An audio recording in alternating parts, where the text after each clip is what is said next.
Joseph Benjamin Keeper was a member of the Norway House Cree Nation in northern Manitoba. The youngest of 10 children, much of his early life was based on what the family could harvest from the land, which was rich in fish, wild game, and animals for their fur for trading. At age 12, Joe was forced to attend the Brandon Indian Residential School, about 1,000 kilometers away from his home and family. Because of his ability to remain focused even beyond the point of exhaustion, Joe excelled in the most physically demanding endurance sports, developing a passion for long-distance running. His running coach remarked that Joe was so self-aware when he ran that he could call his own time before seeing a watch. In 1910, Joe moved to Winnipeg to start his career as a carpenter. After joining the North End Amateur Athletic Club, he established himself as Manitoba's best middle-distance runner, setting a Canadian record for the 10-mile event in 1911. This positioned him to attend the 1912 Olympic Games in Stockholm, Sweden. Despite adverse conditions in Stockholm, Joe narrowly missed out on the bronze medal in the 10,000-meter event.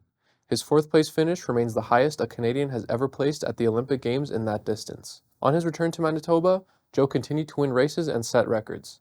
However, there would be no second Olympic Games for him in 1916 as they were cancelled due to the First World War. Joe enlisted in the Canadian Expeditionary Force in May 1916, serving in the 107th Battalion, known as the Timberwolf Battalion. The 107th was unique in that as many as half of its men were of Indigenous descent, meaning they served Canada while not having rights to citizenship at home. Having returned from the war, Joseph Benjamin Keeper would work at the Hudson's Bay Company post for the next 30 years, raising his family and making lasting contributions to his community.